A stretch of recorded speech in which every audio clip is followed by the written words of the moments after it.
I think there was no class today in the morning, isn't it?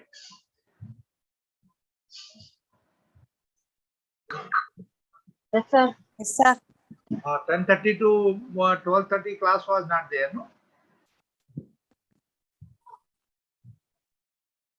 10:30 to 12:30 class is not there, sir. No. So first I was thinking whether I Those should. classes are postponed to Tuesday and Wednesday, sir. 10:30 to 12:30. Yes, yes. So anyhow, then you might have got some time to relax. Now we'll start our class. As I told, we have got two important topics to be covered today. That is role of communication in human resource management, and also other topic, that is change, how to manage the change whenever you want to introduce something new, and how that change is taken by the staff, and how you can because normally resistance will be there for that any change, so how you can slowly make that change implemented. So these two topics are there, and another thing is there. As I told, today being the last class, we will try to sum up, and whatever we have learned in the last few classes, that is 16 units total, we'll sum up what each unit contains, and what is the gist of each topic. And let us begin. The communication, role of communication in human resource management. What is meant by communication? Communication is a two-way process in which one person conveys the message and another person receives it. There are two things. One is the person who conveys, another is the person who receives the communication. Then you may question me, is there any way, instead of involving two persons for communication, can communication be a one-way process where two persons are not involved?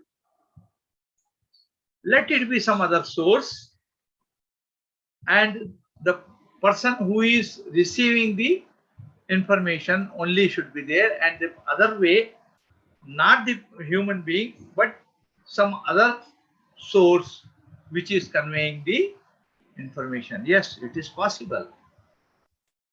The simplest example is you read a book.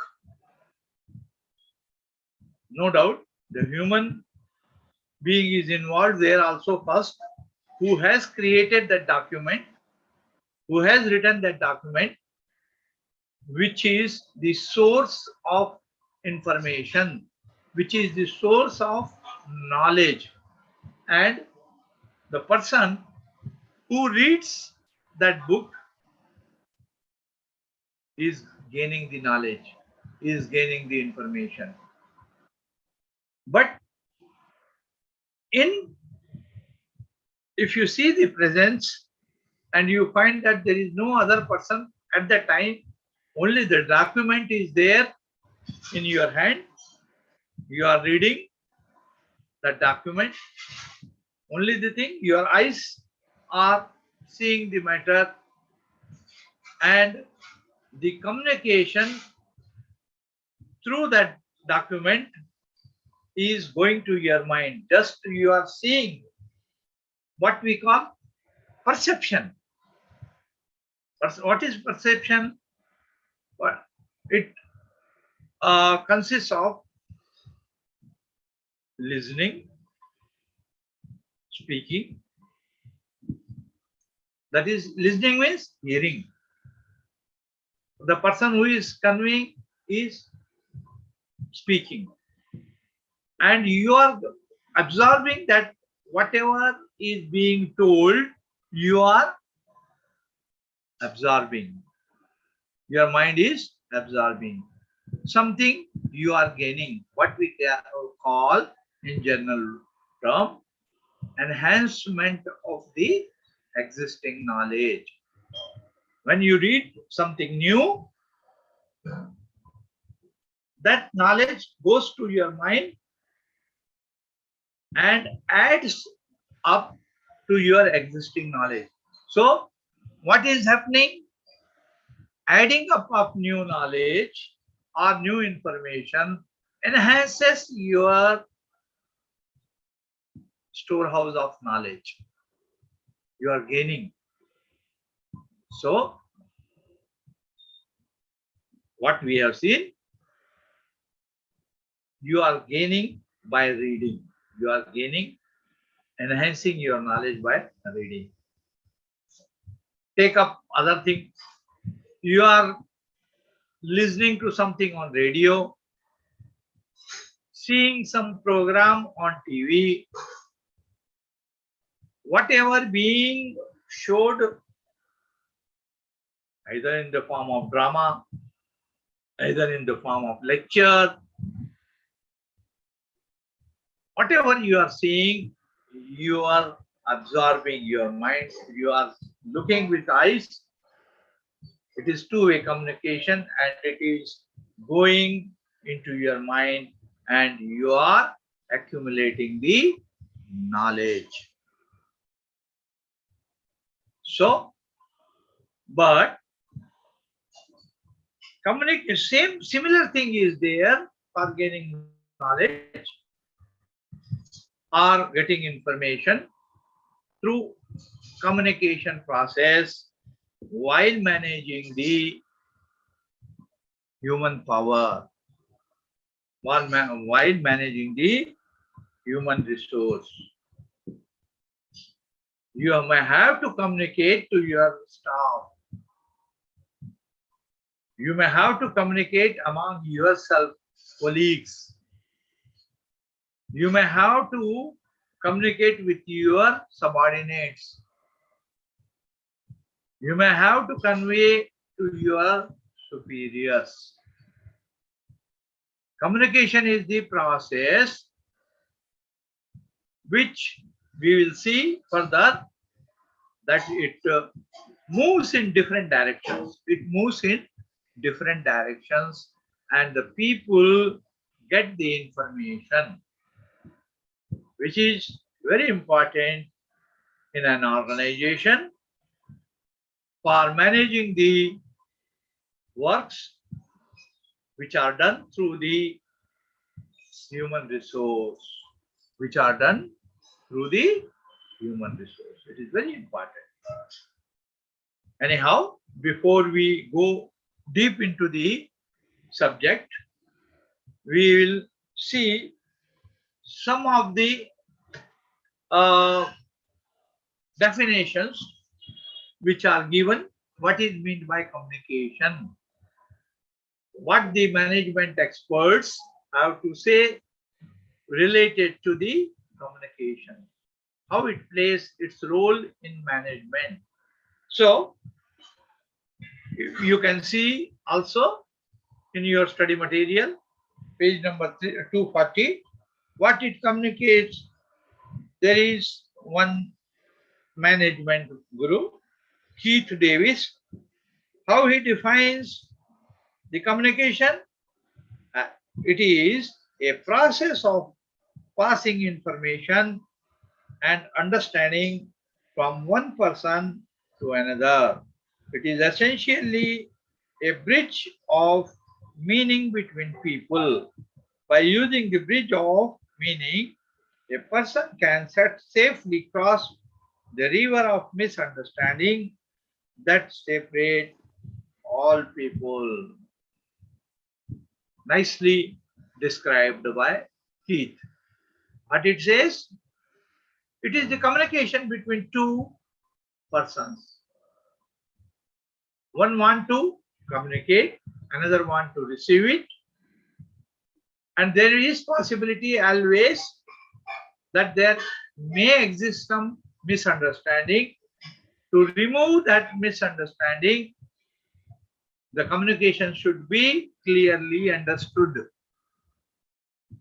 Both the aspects, the person who is communicating, the person who is receiving, should clearly understand. The person should clearly communicate so that no misunderstanding take place.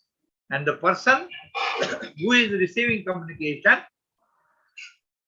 should also understand it properly so that it acts as a bridge. What is that bridge? What we call in Hindi pull. It is a joining line. It is a path which connects two places. And thus it fulfills the requirements and make the communication passed on or communication sent is understood clearly by the receiver so that no misunderstanding exists. Another person, C.A. Brown, what he has to say, he says, communication is the process of transmitting ideas or thoughts from one person to another for the purpose of creating understanding in the thinking of the person receiving the communication. So two way. One person sends the communication, other person receives the information, and it is that process which communicates with other person, sends some information so that the person who is receiving the information, something more is added to his knowledge, something more is added to his information pool or restored, so that it is a two-way communication. Third person, Louis Allen, what he has to say, he says, the communication as the sum of all things one person does when he wants to create understanding in the mind of the other person. It involves a systematic and continuous process of telling, listening, and understanding. As I told, communication is the process where one has to tell, one has to speak, other person has to listen, and then absorb the things. So, absorbing the things means understanding. So, three processes are involved. Those processes are telling, listening, and understanding. And as Alan also says, yes, these three things are there which makes the other person listen. One has to speak and one has to listen it. Okay. Then, according to Cumming, what he says, communication is the process of conveying messages.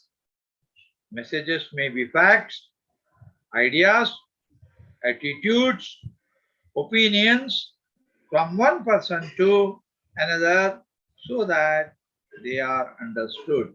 So,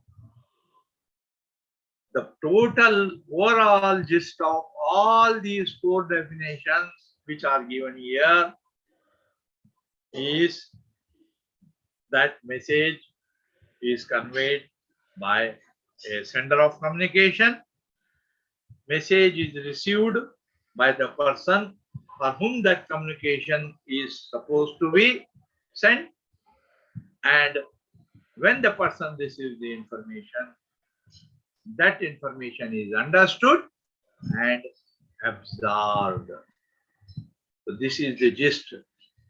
Always remember, communication involves giving communication either by speaking, either by, as I told, in the form of book, or in the form of circular.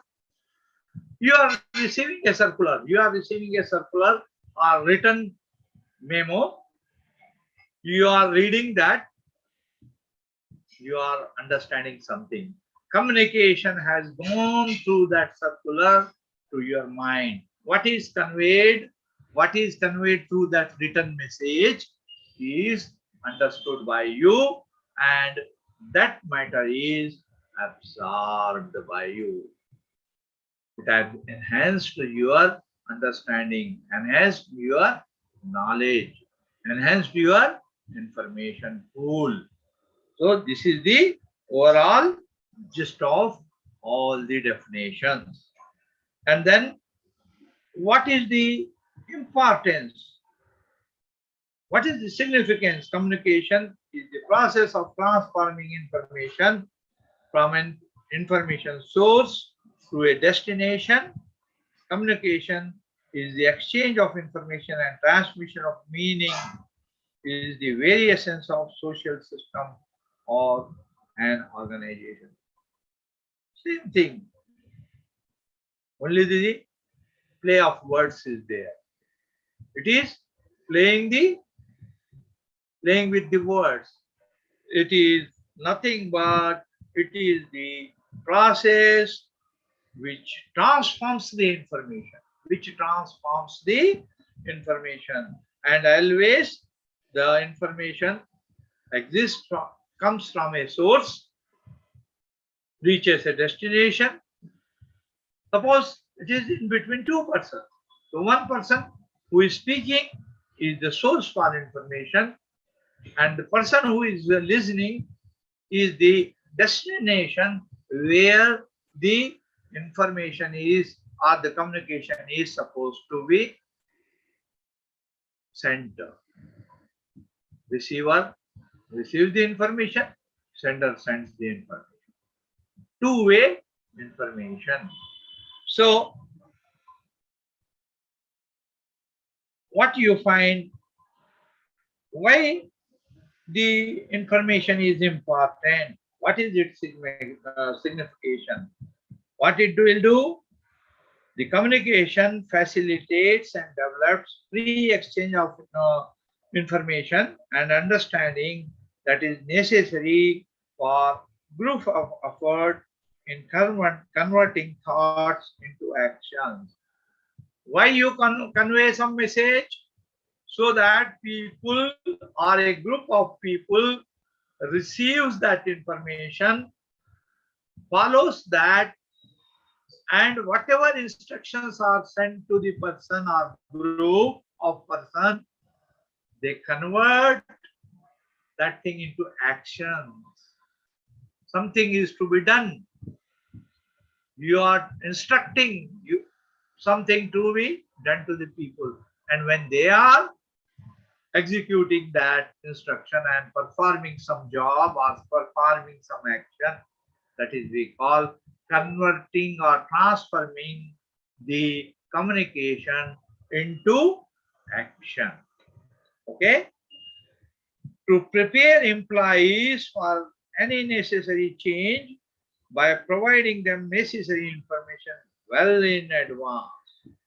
Anything, any change is to be made, anything is to be done, the organization should send the information to its employees so that they can convert these instructions into action. And the communication helps the employee in understanding and accepting the reasonableness of the status and authority of everyone in the organization. Whatever boss is communicating, the subordinates are listening, they are following the instructions and taking accordingly the actions needed. The communication fosters the attitude necessary for mutual cooperation and goodwill, and also it motivates the employees and raises their morale. Without instruction, it becomes difficult. Even for manager of an organization, he also will be in contact with the management. He also receives some instructions from the management side, which he implements. He communicates to lower staff, subordinates, and the subordinates perform the action. They will do accordingly what instructions they are receiving. The manager received from the management, and the manager communicates to subordinates.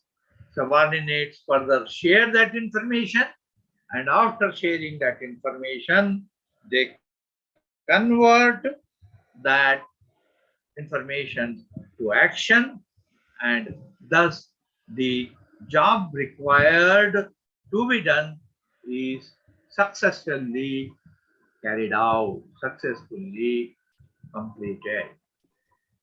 So that is the need, or that is the importance or significance of the what we call communication.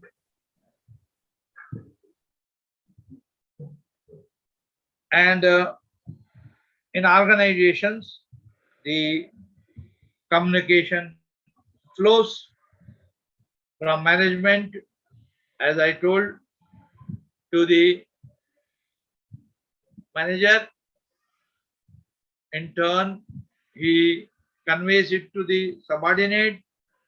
Subordinates also convey it to the fellow workers, their colleagues, the lower staff also, so that the appropriate action is taken on time. It has been said, if you see on page 242, what Mintzberg says, the communication consists of interpersonal communication 45%, informational communication 45%, and decisional role or decisional communication is only 10%.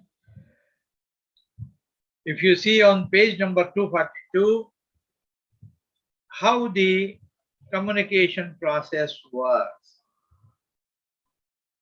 It is given, a picture is given, communication process of a library.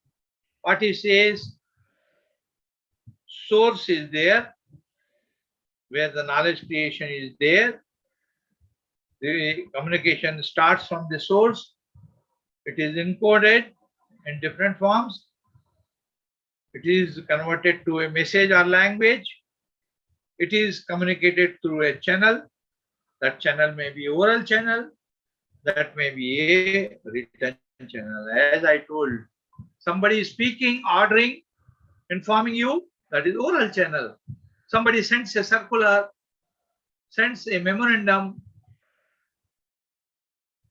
then it becomes a written communication. So both oral communication, written communication will be there. And then if the information is sent through some channel, it is coded, what we call encoding. So that has to be decoded. If it is, suppose you know, when you are sending the information through email, what do you use? You use a what we call modem. What is modem? Short form modem is it has been made of two words. Mode. M. What is that? That is modulation, demodulation. That is process of modulation and demodulation. That means converting the signals from the what we call, there are two types of signals. So you convert from analog signal to digital signal, again digital signal to analog signal. That is the way what we call modem. Modem is made of two words, modulation or modulator and demodulator. Coded message is first coded, it is conveyed, and before the receiver receives it, it is again decoded. So this process which is given here on page number 242 conveys from source, message starts, it is coded, then message passes on through some channel. Sir, repeat once again, please. Page number. Sir. Page number 242. Okay, sir. A figure is drawn, communication process. There, the communication starts from source. Circles are made, you see. So, it starts from a source. The communication is encoded or converted. That message is passes through channel. Before it is received by a receiver, it is again decoded and receiver receives it in the original format, how the message was conveyed in analog form, from digital to analog form. So action reaction takes place and the process develops some knowledge, creation of knowledge, enhancement to existing knowledge. You will find, you see on the page number 42 clearly mentioned, source is there, encoder is there, message is there, channel is there, decoder, that means decoder again decodes the message, receiver receives the communication, and action and reaction take place. What is action and reaction? The person receives the information, he interprets it, he thinks what, and after interpretation performs the action he has to take. And as far as channels are concerned, there are, as I told, formal channels, informal channels. Under formal channels, how the information is passed, there are four ways or three ways how you can convey the formal communication. How it flows? It flows from top to downward. From top to downward. It goes vertical from down to up. Down to up. And then vertical, horizontal or lateral. It flows like this. It flows two-way. So what is that communication? Vertical and downward means a boss, a manager wants to communicate something to his subordinates. So management sends something, some communication to manager, manager further sends to its subordinates. Further subordinates circulate to their further workers. So that process is known from top to bottom, from top to the vertical to downward. And another way is from the down to upwards. Down to upwards means downward. Who will be there in an organization? The managers. Suppose a library is there. Librarian is on top. Above the librarian also, there may be library committee, there may be a director, there may be a coordinator, and from that information starts, reaches librarian, librarian sends it to deputy librarians, deputy librarians send it to assistant librarian, assistant librarian send it to library assistants and other fellows. How the communication flows from top to bottom in vertical. And when the communication comes from down to upward, suppose you want to apply for leave, you want to avail LTC leave travel concession, you want to go for some training, you want to go for to attend some conference, communication starts from the lower level. The person who wants to leave or who wants to attend a conference, he will write an application, what we call it, through proper channel. Through proper channel. What is that through proper channel? Even when we write an application, we write through proper channel. That means the lower staff sends to his immediate colleague or boss, maybe library assistant, library assistant sends it to assistant librarian sends it to deputy librarian sends it to librarian, and librarian records his opinion, sends it to the management for approval. That is the process from vertical process, but from bottom to up.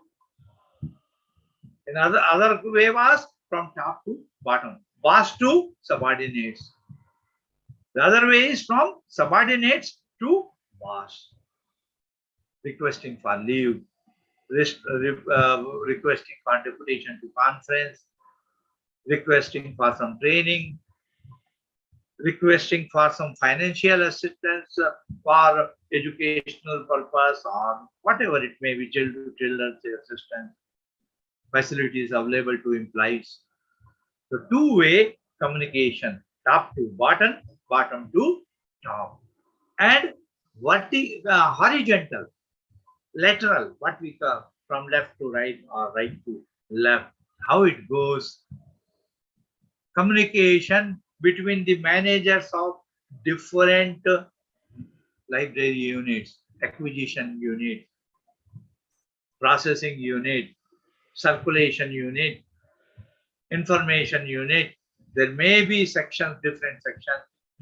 A manager of one facility wants to talk to other manager. They communicate with each other. Lateral or horizontal communication between them, maybe verbal. They may have shared their opinions. They may share their experience. They may share something important information related to the activities in which the, acquisition, processing, then circulation, there should be coordination. Reference section and information communication division, there should be some processing, dissemination of information.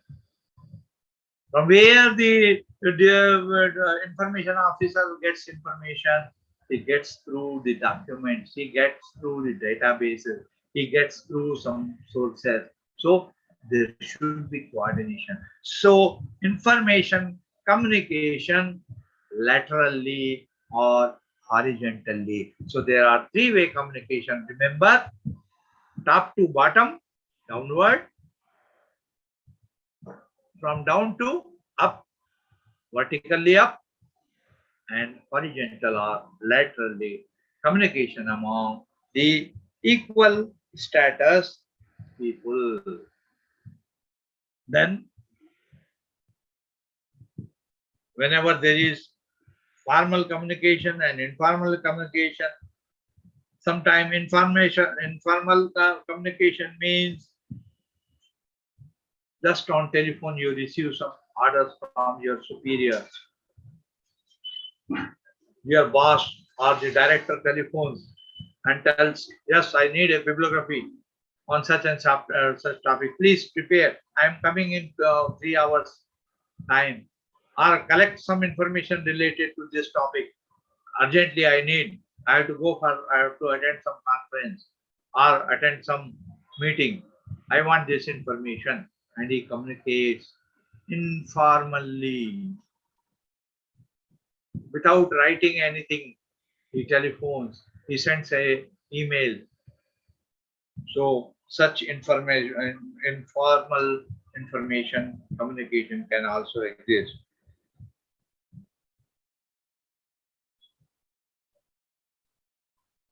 You know, whenever some rumors, false information, pseudo information goes, it doesn't go in writing. Communication, such information passes from mouth to mouth. Informal. You can't say that it will be that way. Anyhow, now going to page number 247, there are certain barriers to communication. What is that barrier? Barrier means you might have seen while traveling on the road, either on your bike or on your car, etc. You might have seen police fellows put some obstructions.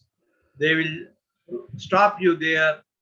Either you have to go very slowly crossing that barrier, or they will check you at some points and then leave you.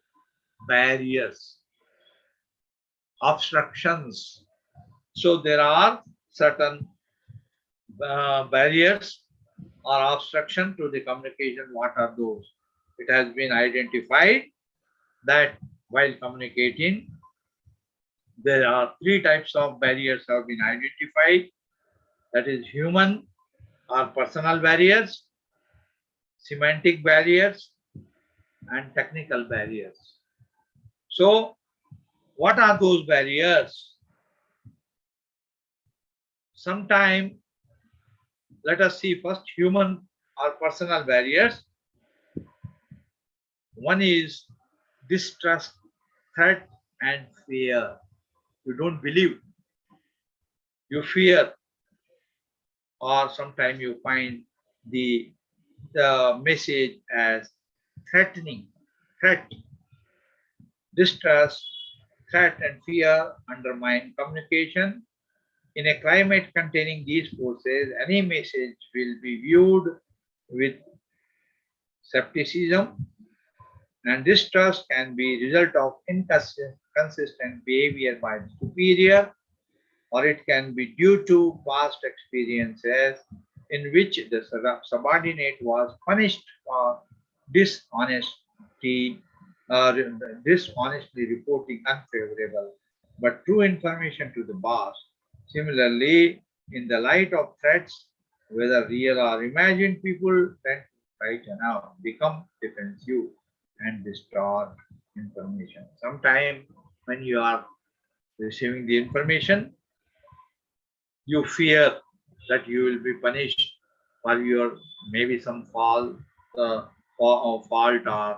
maybe something. So you, whenever you receive some communication from your superior, you fear. Read, memo has come. That means something wrong has gone with me. So these things, even though it may not be, it may be something different communicated. It is not that always you are receiving memo for the mistakes you have done. Sometimes it may be, in fact, reward also. But you feel, because constantly a boss is threatening, a boss is always troubling, then but suddenly he changes his behavior, something good you have done, and he is sending the communication, but you mistake it to be a threat or a fear will be there. And there are some psychological barriers. These are connected with the status symbol of an executive. Further communication can be or if thwarted if the potential content of a message threatens the psychological, economic well-being of the recipient. People hear only what they want to hear. But if the message has a bad content, the receiver pretends of not hearing it. It happens. Sometimes something is communicated by boss or some superior officer and you don't want to listen to it, you neglect it, you say as if you have not listened to it. Psychologically, something wrong is there.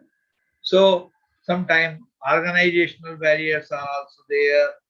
There are some members of organization may be restricted in their communication to formal channels only as depicted by the organization chart. The greater length or span of communication in large organizations may pose certain problems. Sometimes what happens now, when you communicate verbally in an organization, you may have to listen. But sometimes what happens now, in some organization, some people have a habit, anything is to be conveyed, it goes in writing only. So you tend to be, you become habituated to listen to only such communication which is given in formal orders form, written form. If verbal communication is there, you don't believe. And there are some certain other barriers which have been identified, such as what we call social barriers, that is related to social standards of individuals. And then sometime what happens, the communication which comes is not clearly understood by the person. The language or the technical jargons used by the person may be giving two meanings and you will be under confusion what it conveys and what it want to convey, it has been conveyed properly or not. So it is very, very important that the communication should be expressed clearly, otherwise it may give misunderstanding among the person who are receiving the communication. And normally when the communications are verbally told, communicated, retention may not be there, poor retention may be there, inadequate listening may also another barrier. You are communicating through some speakers. The noise is more. You are not able to listen to the communication properly. So we call inadequate listening. It may also result in poor retention of the information. So these are some of the human or personal communication barriers. Blocks. Barriers means blocks, hindrances. So those things should be clear. And there are certain semantic barriers. What are those semantic? Language. Language should be always simple. It should be communicated in a language. In an organization, anything to be communicated should be used technical language, simple language. The person should understand. It should not be something. Suppose here itself, take an example. I am teaching in English. There may be possible some people don't know proper English. And I have seen some people have requested, tell me in Telugu, sir. We are not able to understand English, but I don't know proper Telugu. So communication barrier, sometime it may come. Always it should be the language which is understood, at least simple, at least simple English, if you speak, people may understand. If you use more technical jargons, it may be possible the person may not be able to understand. So language barrier will be there, and sometimes international environment is given as that uh, you are your organization has got a division or some section in other country, and thus that they may not be able to come. Even your accent changes.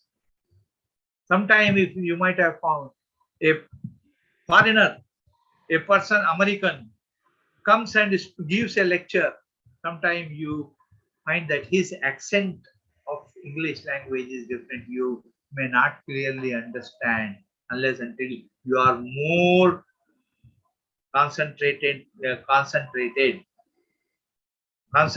on the his speech. And also sometimes in spite of that also you may find difficult because his accent is different. Environment will be different. So such problems may come, they may act as barriers in the smooth flow of information. And then there are certain technical barriers, physical obstructions as barriers, mechanical barriers, information is overloaded, geographical communication barrier, time lag. I will tell you what has happened. I was conducting examination for practical examination during COVID, and there was pandemic. Few days back, you might have all observed online practical examination in the form of verbal questioning was going on for IGNOU or from university. What question I was putting to the candidate, he was not able to listen because he was somewhere in Assam. The person who registered for the course was in the border area. And he says, sir, I am some 2000 kilometers away from Hyderabad. So sometime my voice was reaching him, sometimes there was distortion. Geographical distance matters. Why? Even within Telangana, I have seen that the person communicating from Adilabad district, his voice was not clear. He says some signal problem is there, signal is not coming in our area properly.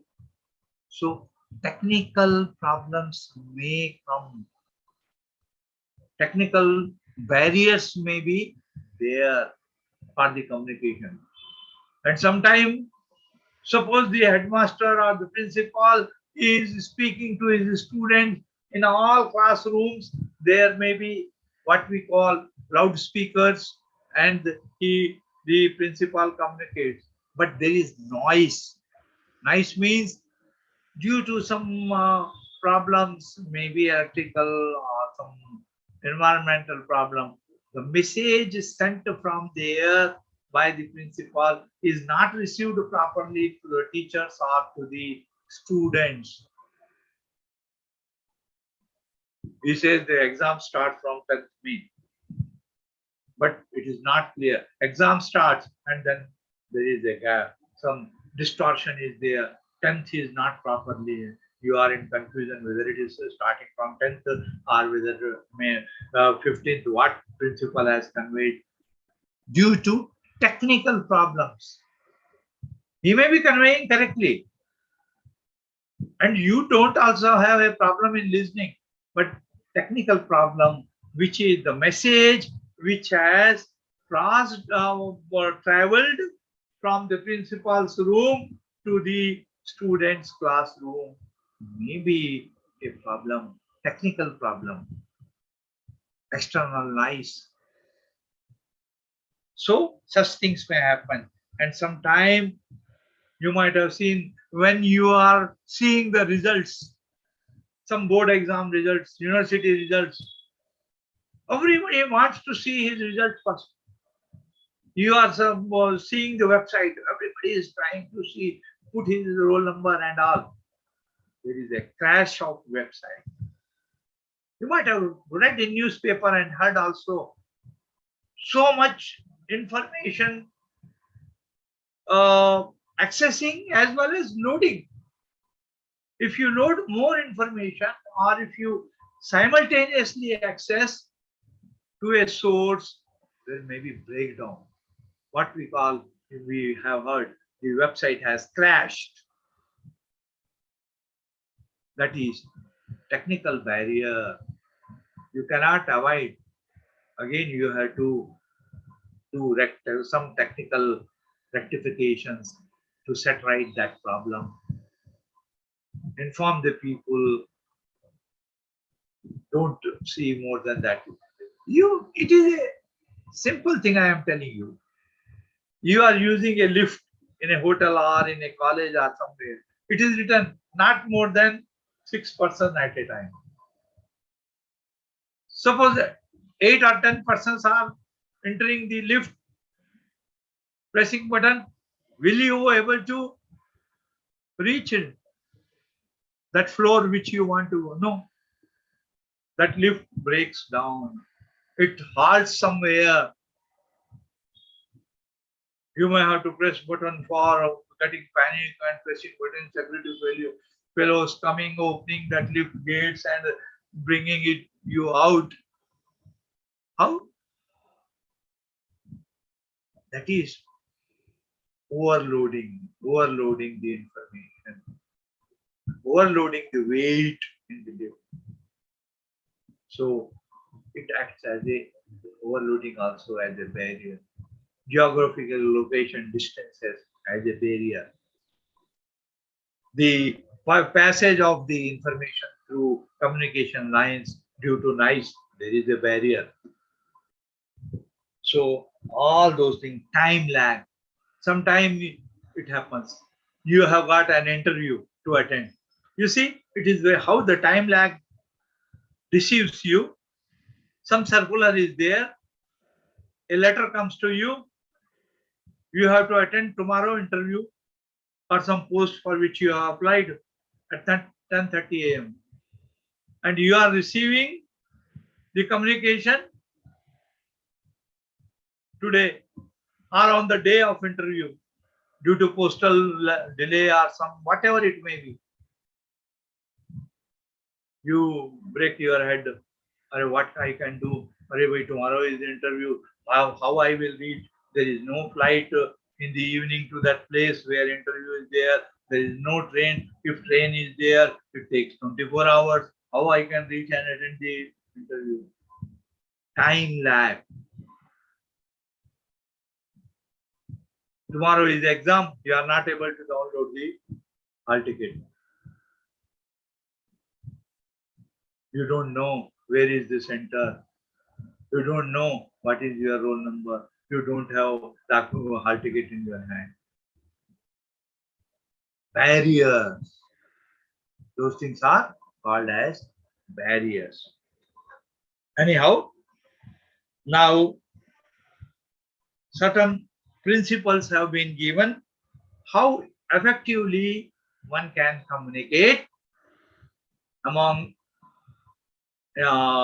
colleagues, among staff members, so that they receive the communication on time. 10 commandments have been given. If you see here, the Kunch and Donnell on page number 251, what he says, certain principles he has given. He says communication should follow the principles of clarity in order to be effective, which implies that an information or message to be transmitted must be expressed in a well thought out language and conveys in a way that can be easily comprehended or properly understood by the receiver. Suppose you have to attend a meeting tomorrow.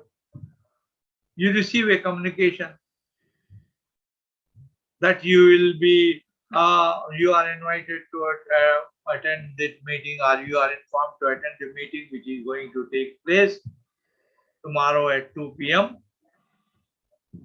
in Osmania University or JNTU campus. It doesn't give the meaning.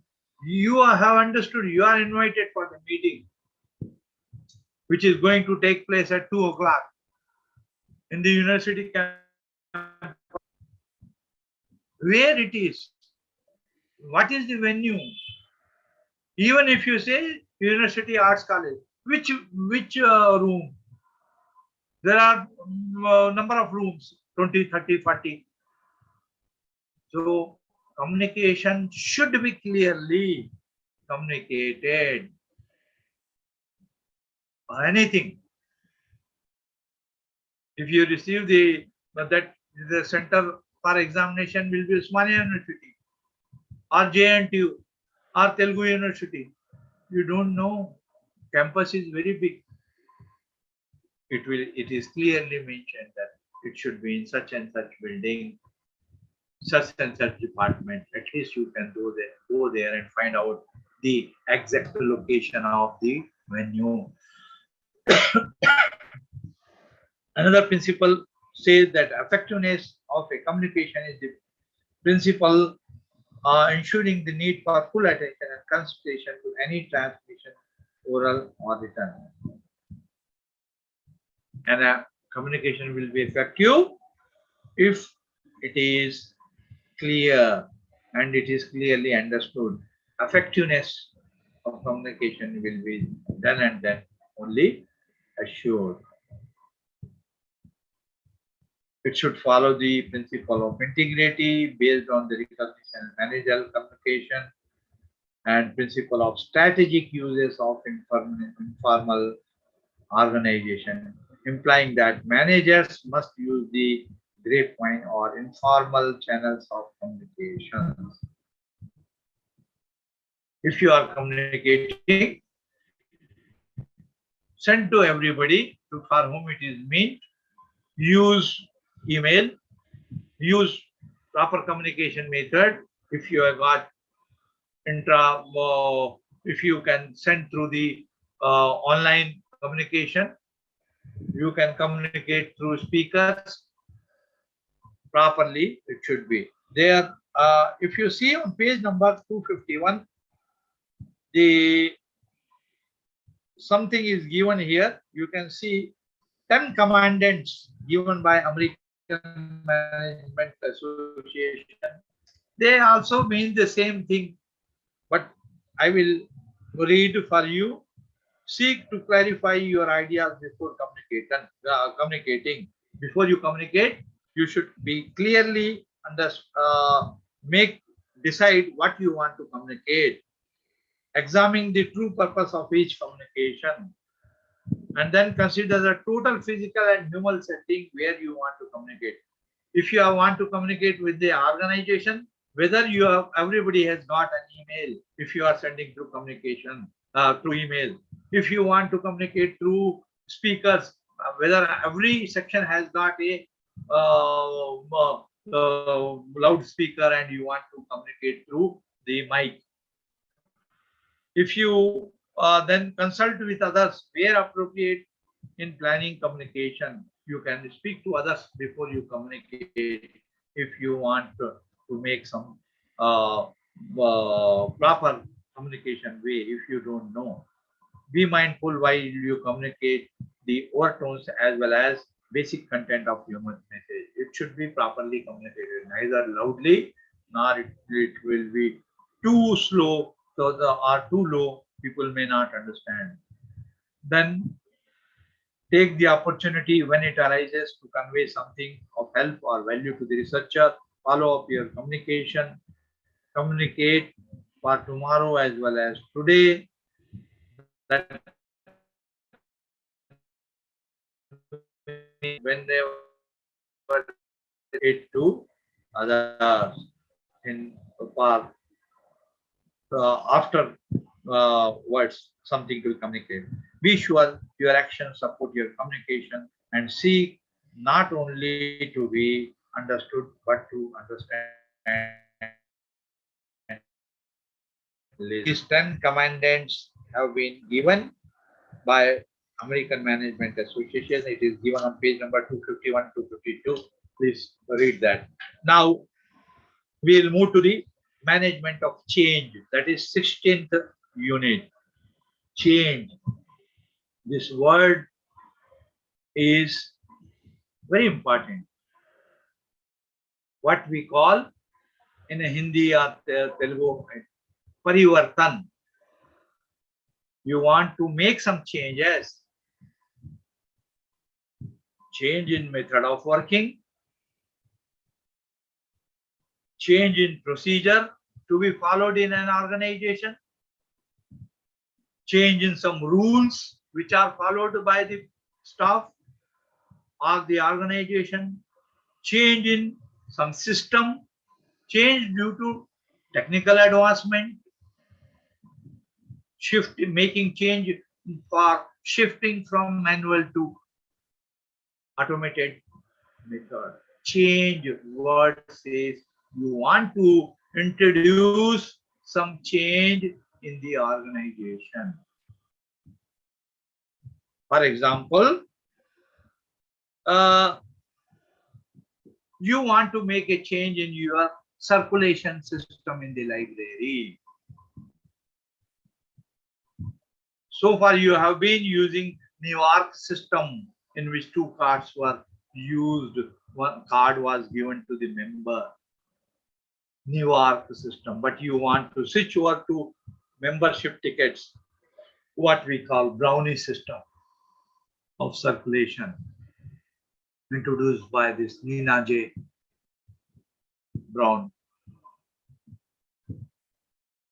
Then change of procedure, change of switching over. If you want to change the circulation method from manual to automated, you want to introduce the change in library.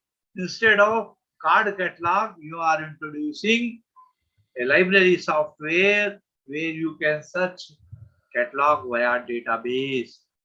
You have introduced online public access catalog, what we call OPAC. If any change in the working conditions of the staff, change in the rights of the employee, HRD, when HRD is introducing something, human resource development, some new procedure. Change can be anywhere due to technological development, or it can be otherwise also. One thing is there. When you are introducing some change in the conditions, change in the procedure, there is resistance. People don't want to work more. They don't want to work with gadgets. You know, when the introduction of railway reservation system with computer online was introduced, staff went on strike. When the computer was introduced in banks, staff went on strike. When even the, I can say, poor librarian, at least they have not gone on strike when the computer was introduced in the library. But there was internal, of course, resistance from some of the staff members. Oh, we don't know how to operate the computer. We will not work on computer. Whatever way we were doing, we will do. Unless until there is a force from top or management, the change is not accepted by the employee. Whenever there was a change, always resistance, opposition. Unions come up, oh no, we'll go on a strike. Why this computer, why this system has been introduced? We will not follow, we will not work. I remember in the library sometime, working hours changed. There was some demand from the users that library hours should be extended beyond the office hour. In the university, beyond the working hours of the departments, library should function at up to 9 o'clock. In beginning, staff member told, no, we can't stay beyond certain time. It is very difficult for us. But management has to force. They introduce, no, you have to work beyond working hour, work up to 9 o'clock. Next day, you can take compensatory leave. You will be given some overtime. Like that, the change has to be introduced. Not by punishment, not by force, but by motivation, by reward. Okay, some people have financial constraints also. They will, we'll give or get some overtime. Okay, if you are working up to 9 o'clock, okay. If you get if library is to be open on Sunday or Saturday due to some demand, hours have been changed. People have to, some staff member has to come on Saturday and Sunday, maybe by rotation. First, resistance comes. No, we can't come. We have to look after children. We have to do this. We have to get only Sunday holiday. We can't come. But management has to see that, yes, you have to work because working rules are there. But same time, motivate them. You instead of Saturday, Monday you will get holiday. Sunday, many shops are closed. You can do your job, what work you want to do on Sunday, very comfortably you can do on Monday. You can visit the children, your child's school, or if you want to purchase something, if you want to visit, motivate the employee that it is beneficial for them. If you are introducing some technological advancement, it is useful for them. Instead of preparing 10 catalog cards, if you introduce library management package, only single entry in database will do enough for all work. Your ordering, your suggestion, ordering, processing and circulating, everything. You have to prepare one entry. You can search in by author, by title, by topic, by subject matter, whatever it may be. You have to show the advantages and disadvantages. Some disadvantages, okay, 2 disadvantages, but 10 advantages. Follow, change, learn. You explain them that you will send them for training. They said, we don't know, sir, computer, how we can work. We have never sent. You will be sent for training. You will be getting TADA if you are going outside. You will get accommodation. Learn for 10 days or 8 days and come as a trained staff. Your status will grow. You are trained person in computers, which others may not be there. Motivate them. Motivation for introducing change is very important. And that thing is very, very important. Don't, in order to make change, don't force. Only the thing, try to mold them to accept the change. Then you can meet the resistance, whatever has been there. And you, in order to, you see, when the change was introduced in banks, as I told, they have gone on strike. They will not move or use the computer. It is very difficult, this, that, and that. But now, how many advantages we have got of the introduction of that change? You are drawing money with from any ATM, any bank, anywhere. Even the check machines have come. You put the check in computerized machine, it will display and automatically it is very clear. And the same way in libraries. I remember, I will tell you the change thing.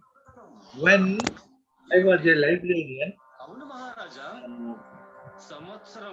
hello, Raju Dharavar, please mute yourself. There is disturbance. Hello. నేను ఆ గ్రామ సర్పంచ్ని నాతో పాటు తీసుకొని వచ్చాను. ఇప్పుడు అతనే మీకు జరిగిన విషయం అంతా చెప్తారు. Raju, please mute. There is disturbance. So,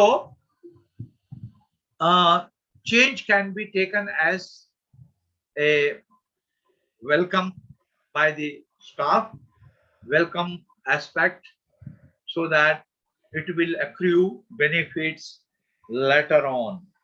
So, you have to, the management has to face the resistance from union, face the resistance from staff, face the resistance from anything coming in their way, and try to implement the change. Whatever change you want to make, that should be done. And why people resist change? Why they don't want change? Some of the factors I have given here. On page number 259, you will find why people don't want 16.4.1 factors resisting the change. Very good. They have mentioned very nicely.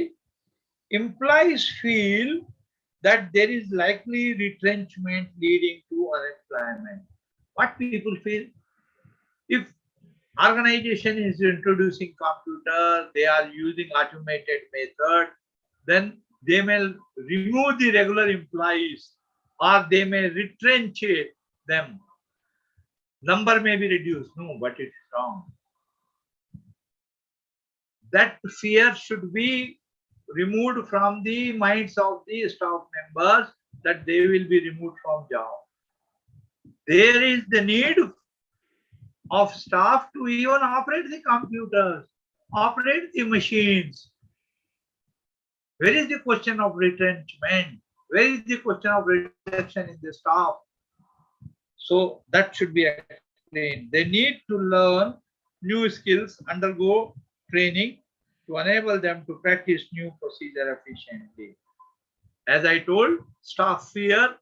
They don't know technically how to operate the gadgets, new gadgets which are introduced, new computers which have been installed. Make them feel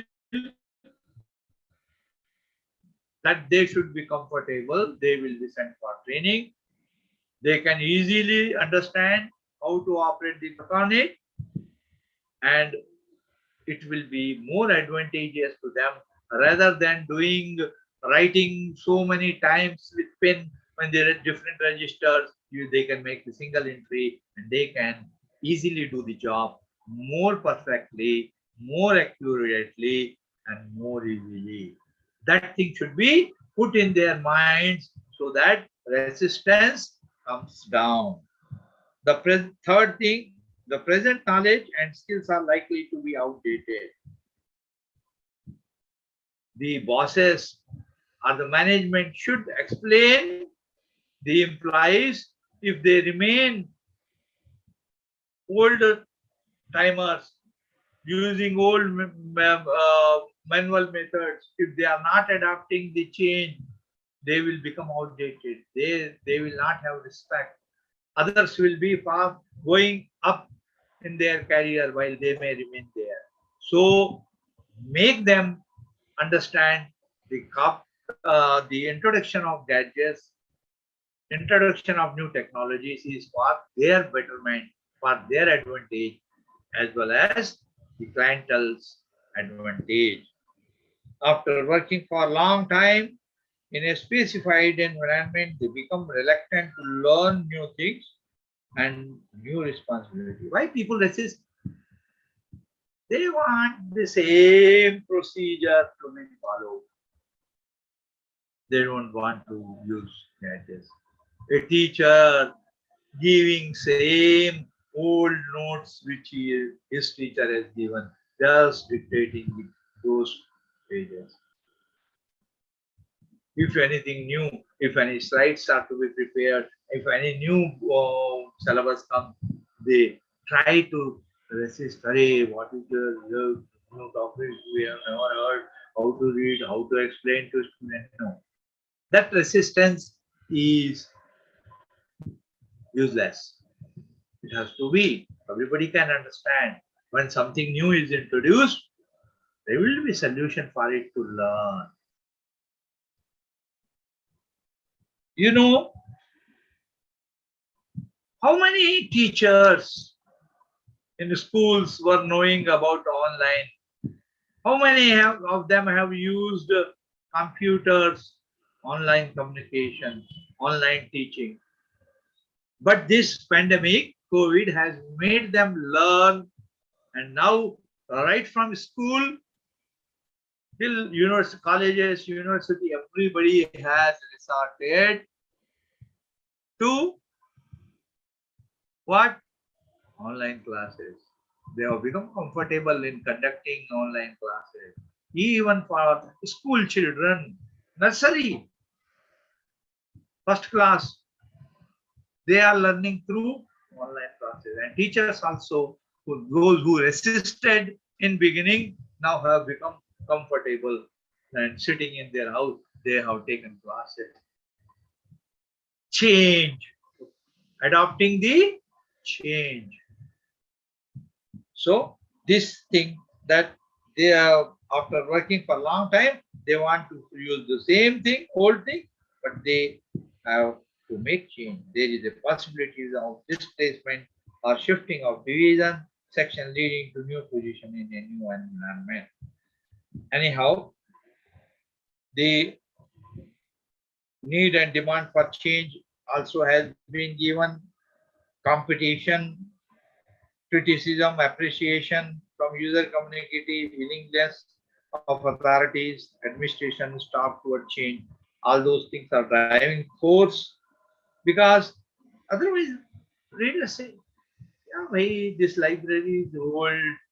They are following the same procedure, old method of issuing. They don't have computers.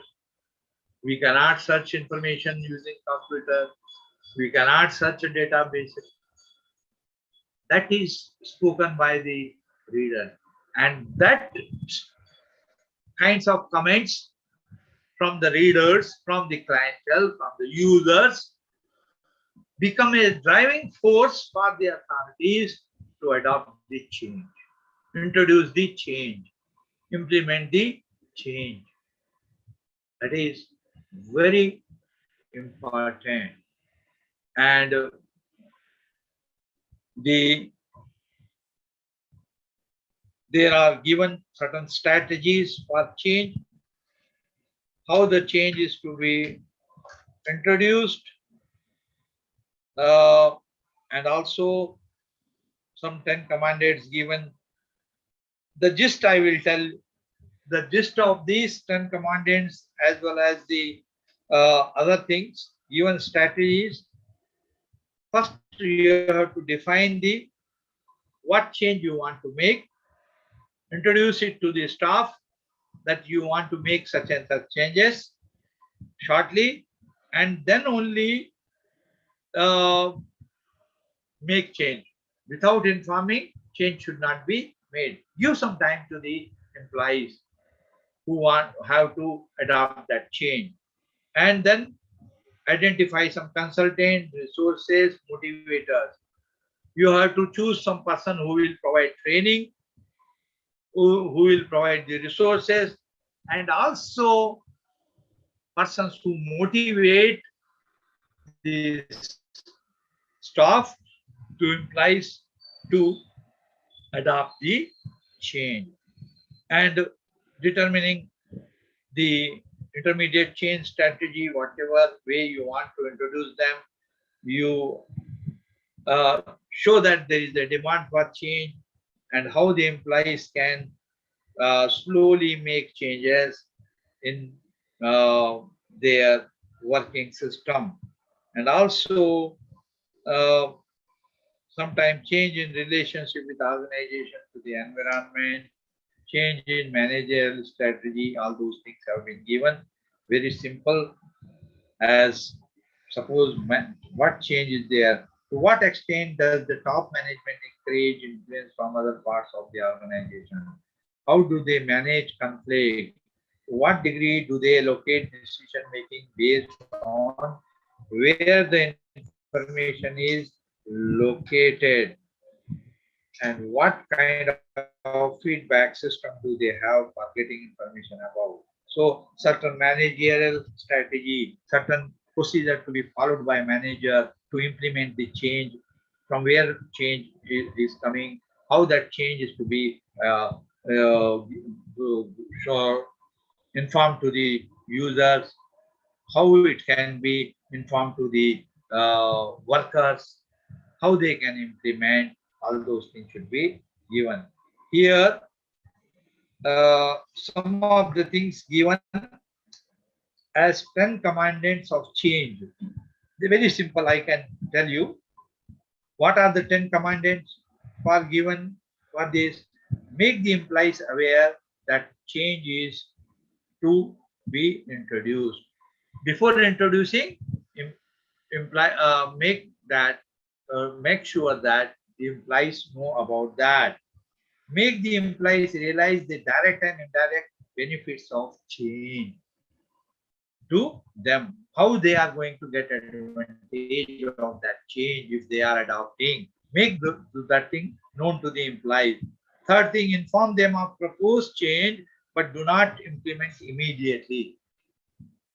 Tell them how change is to be introduced, but not immediately, but step by step, slowly. Explain the difference between the existing system and proposed system, as well as the existing system, how it will be advantageous to introduce the proposed system, and then inform them that they are going to do the same job which they were doing earlier, but in a better and easier way. Inform them that they can perform the same job which they were doing now in a better way and easier way. It will take less. It will take less time. It will be less effort are to be put. All those things to be explained to them. Ask for their comments and suggestions for the betterment of the change. Invite changes, suggestions from them. They will be happy. We want to make such and such change. Please suggest how this is to be implemented. Participative management. Participative management. If you make them participate in the change, they will be happy. they will feel that they are also the part of organization and they have been given some value. Then inform them all, they will be given sufficient training if necessary at the company's cost. If there is a still resistance for a section of the employee, convince them, but don't thrust on them. Don't threat them. Don't punish them. Make them, motivate them to accept the change and implement the change with acceptance and cooperation of the employees, and inform them periodically about the achievements made due to the change and how it was benefited to them. How we can motivate them? By informing them that you have implemented this change and what benefits others have got, what benefits they have got due to the adoption of the change. That is very important. So these are some of the 10 commandments given, which you please read. Very simple, very simple. And then lastly, it is given how you can plan for change. Peter Drucker has given 6-step model. What it says, first thing, perceiving an opportunity or a problem. You should find out what is the new change which you want to introduce, how it has to be changed, how it has to be introduced, how it is going to be beneficial to others. All those things should be decided in before planning for implementation of a change. Second thing, diagnosing the situation and generating the ideas. What is that? You have to find out. Diagnose means find out the situation, examine the reasons for problem, decide if there is any alternatives for it, and if any new ideas are to be implemented. Third thing is presenting the proposal and adopting the change. Any change is to be introduced that are to be introduced, of course, with the top management and the people who are getting change. To them, you have to convince that you have to adopt this change and there may be something coming in the way. Planning to overcome resistance. In advance itself, you have to, management has to decide that they have to, they are going to implement some change, and certainly there is going to be a resistance from employee side, and how they are going to overcome that resistance and how they can motivate them to make the change as a part of their working. And then fifth step is implementing the change. What we have to, whenever we want to make a change, it should be not done at once.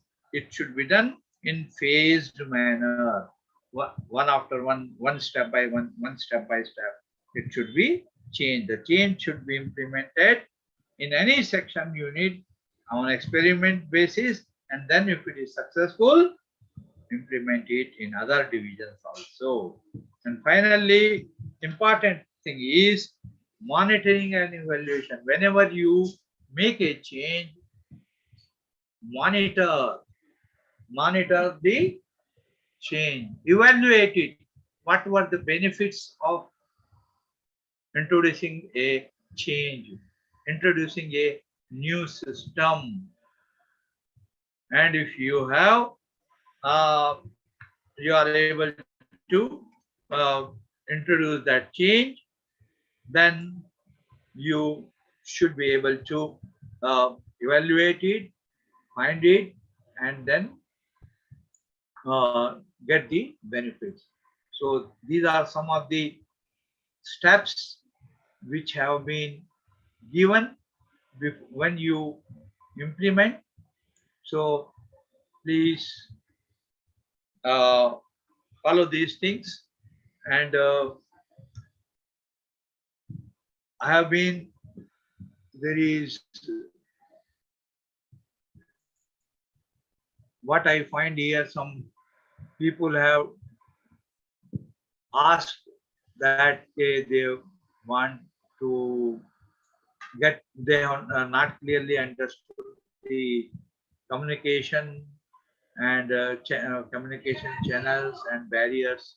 So you see, communication is the process which starts from a person who is giving the communication and reaches the person who is receiving the communication. One is the giver of the communication, another is receiver of the communication.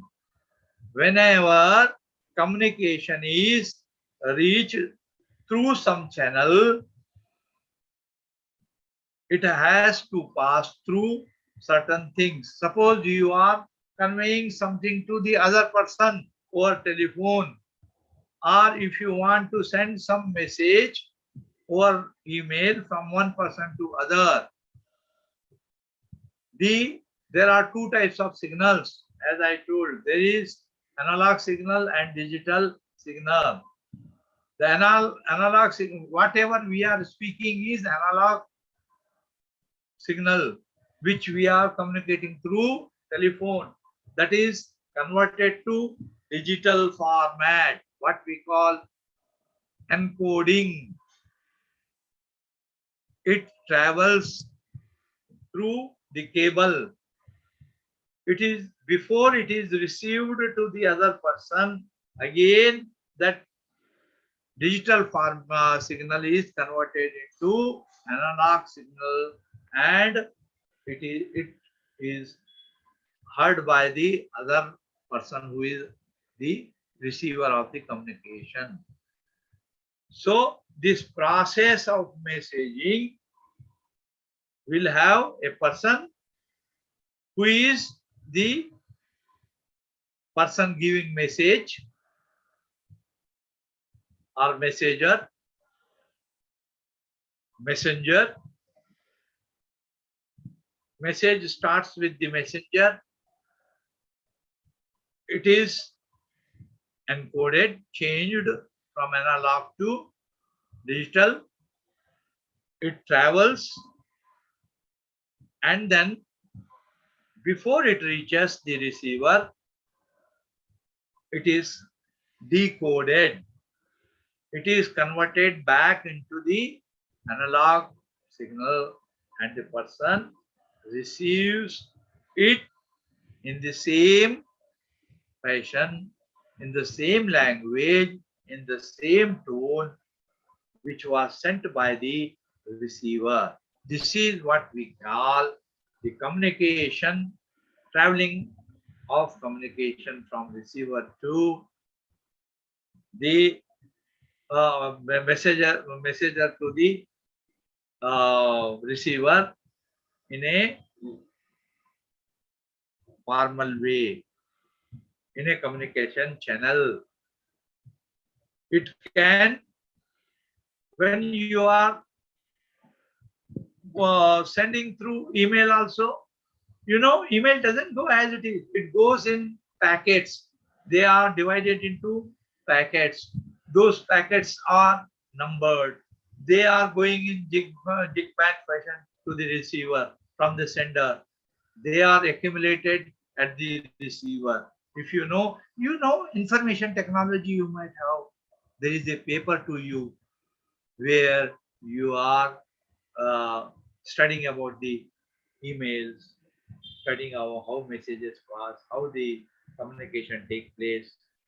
So those packets are again received at one end at the destination. They are rearranged as per the numbers in the same mode, and the receiver receives the message in the same order and in the same fashion as it was communicated.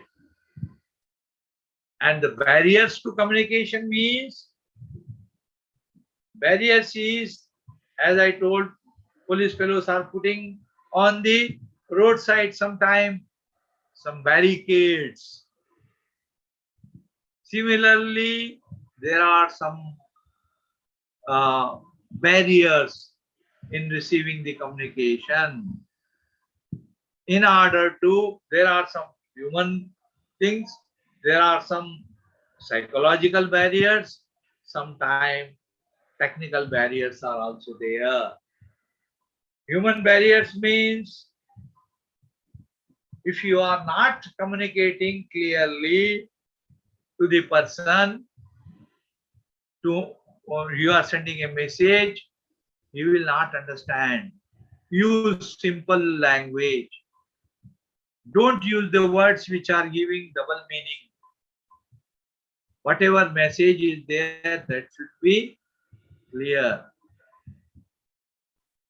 Clear instruction should be given.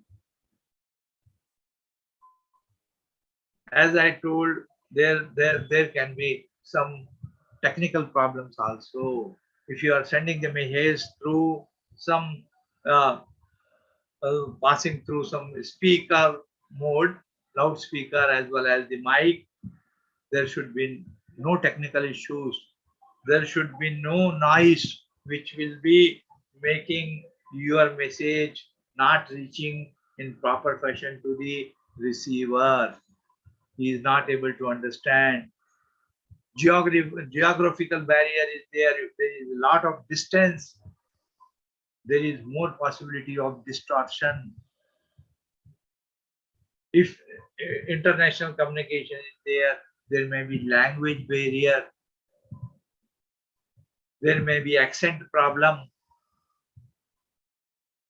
You have to clearly send the message in the understandable language.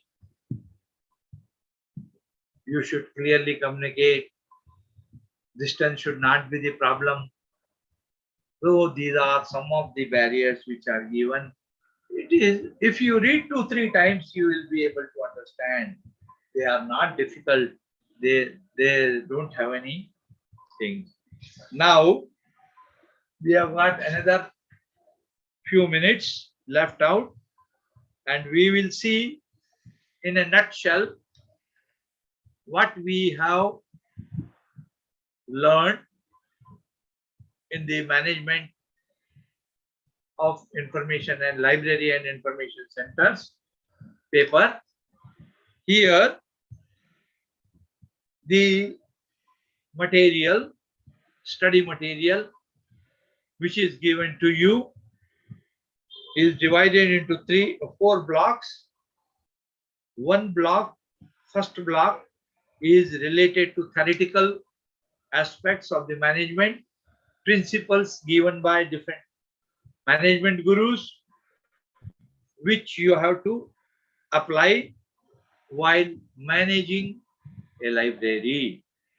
You may follow those principles without knowing also, but those principles have been defined by the management people, management experts in advance itself.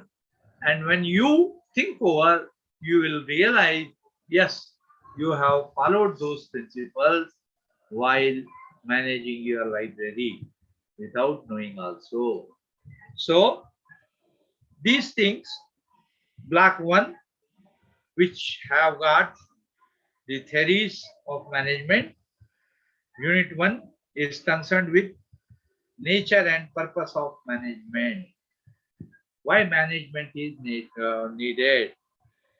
What is meant by management? How a work can be managed,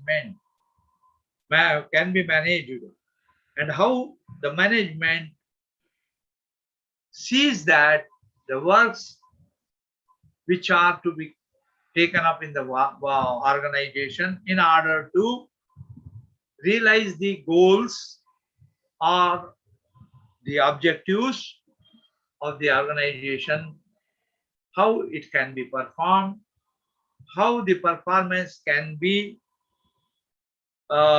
enhanced, how in a better way people can do. All those things have been given. And the management theories like Gulick's principle given, how that posed carb, how it can be planned, how the work can be.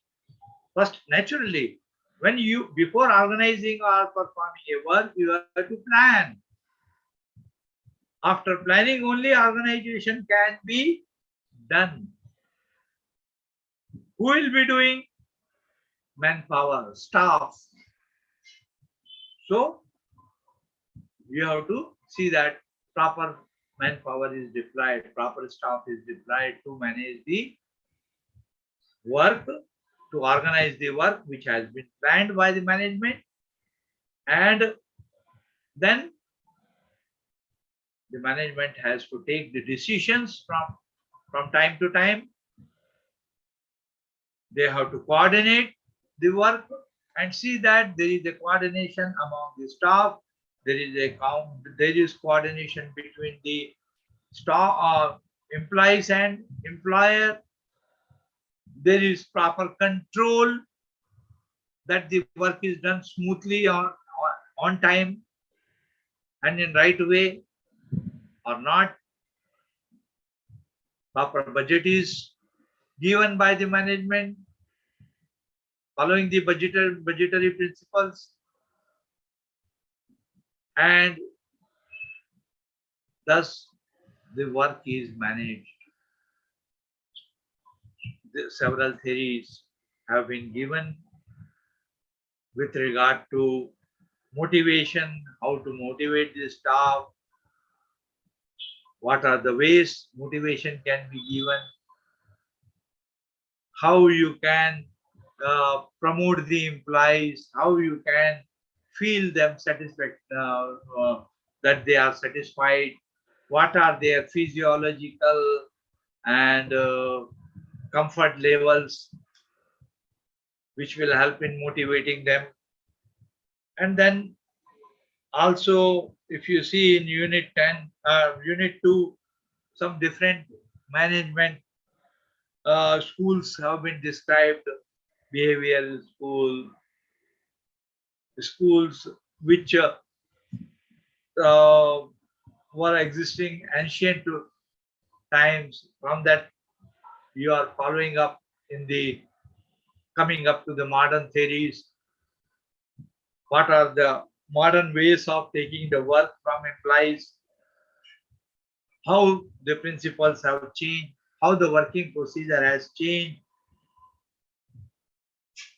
The change has come from force to taking works with the willingness of the employees, making them comfortable, providing them good financial resources so that they themselves get motivated to perform well and the organization develops well. And then organizational theories have been given in unit 3, and the leadership qualities and how a leader can motivate his employees, how he helps in decision making, how a manager or a leader helps in leading the organization, how he solves the problems which are existing in the organization, what we call the capacity of problem solving. Any lacunas, any hindrances which are coming in the way of properly performing in an organization are removed, bottlenecks are removed by the leaders, by decision makers. They take decisions which are supporting the employees and also supporting the organization so that the organizational goals which are set up are met with success. And the factors and different techniques adopted for planning have been discussed in block number 1. Coming to block number 2, it is related to system study. Any organization which is working adopts some system of working, step-by-step planning, and that planning at each step results in what we call system planning, system working. A system is introduced. How each time a function is to be performed in a systematic way, that is recorded, that is written. Some manuals, some procedures to be followed. What we call, in order to, why that is there, we call that system which was, you have to see what are the requirements of system. At each step, you prepare databases, you prepare, create files, create information. Information is shared throughout the organization, even for taking decision by the management. They may use that information, and the system, what we call management information system, is introduced. There is a management system by objectives. In order to meet the objectives, you introduce a system in an organization so that they carry out the responsibility which are shouldered on them. So it is very important. So second block, unit number 678, introduces what is system analysis and what are the, when you analyze the system, you find the components and how those components work. You have seen in unit number 6 and 7, and in the unit 8, some aspects of quality management are given. 2 TQM, total quality management. What is meant by total quality management? Quality at every step of the working system. Quality in every aspects of working. Whether if it in case of a library, how you are deciding to procure the material, what way you are procuring the material, intellectual material, how you are ordering, how you are processing, recording and processing, cataloging, classifying, technically processing, how you are circulating every step, and how you are searching the information, how you are storing the information, how you are retrieving the information, how you are providing it to the clientele or users. Everywhere quality aspect should be kept in mind. You know, right information to right person on the right time. Total quality management can be implemented, and once you implement, naturally this phrase, that right information to right person at the right time, will be fulfilled with quality of information, quality of service.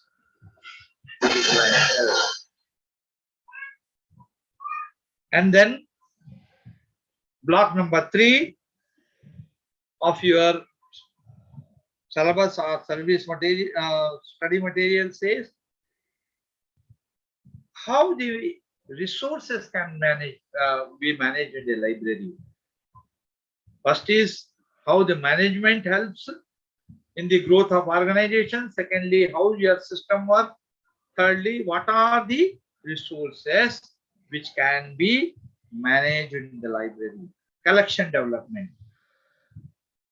What are the things which are stored in the library? How you are preparing books, journals, audio-visual material, non-book material, databases, electronic material, online resources.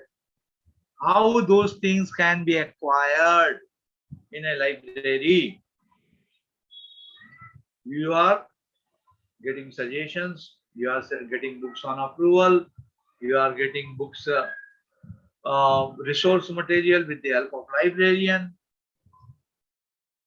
you are taking the help of faculty members, taking the help of clientele, what they require, you are procuring, thus you are developing your collection, subscribing to print journals, subscribing to e-journals, subscribing to databases,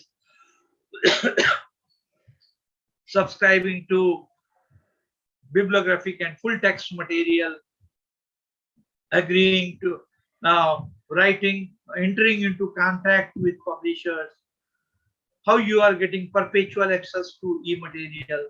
Everything has been discussed in collection development and management. Then unit 10 gives about budgeting process. You will see different zero-based budget, performance-based budget.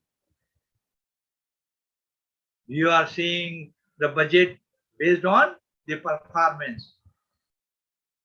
Then how you are getting budget, what are the aspects which are to be considered while preparing the budget.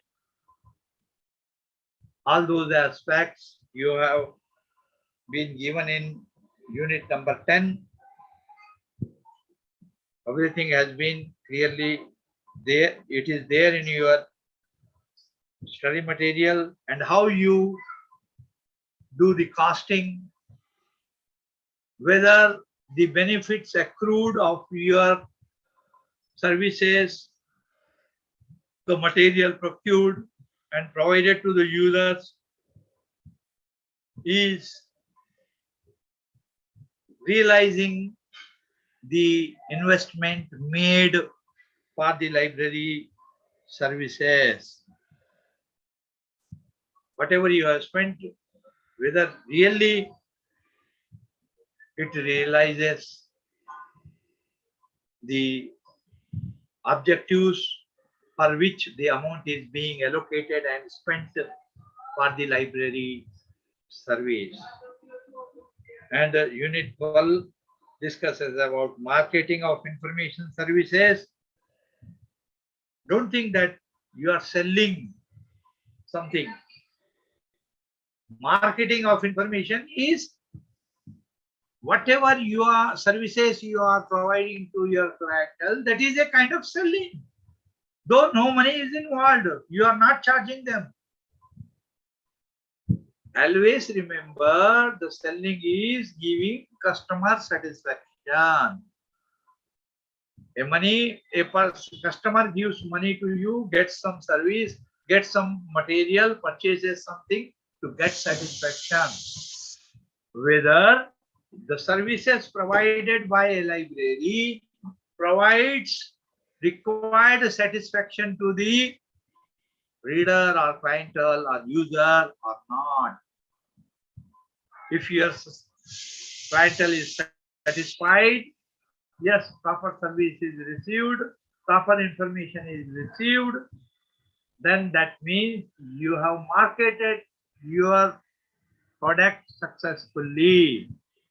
That is the meaning of marketing of library services to your clientele. And finally, We have discussed about the human resource management, which involves the manpower, its management, its service conditions, how they are performing, annual appraisal of performance and efforts, collecting efforts, seeing that the conditions which have been stipulated in their for their service condition, they are met, they are provided comforts, facilities, and same time taken work. Their work is evaluated. If the work is satisfactory, assessment is done, they are promoted.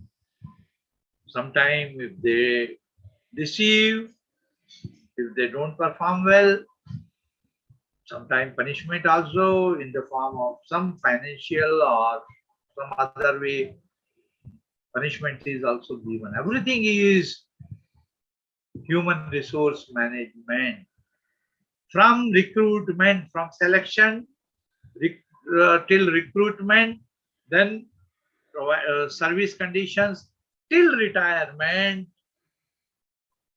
till they get pension, till that they get the benefits. Everything is covered in human resource management and human resource planning. How much human power is required, how we can acquire, how we can manage, how we can communicate with the manpower, and finally, whenever we want to introduce a change, how that change can be made acceptable to the employees, how to overcome the resistance, and how to manage the change. That is the aspect we have covered in our paper number MLS-02.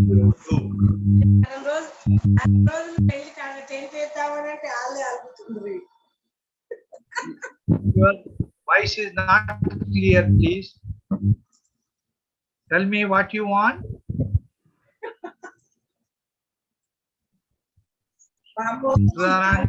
Anything? I am not able to understand what you are speaking. Communication barrier is there.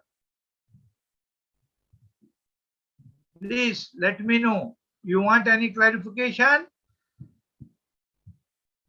Maybe it is disturbance, sir. Voice is breaked. So signal is not in proper way. So that's why she want to convey that message. I think so.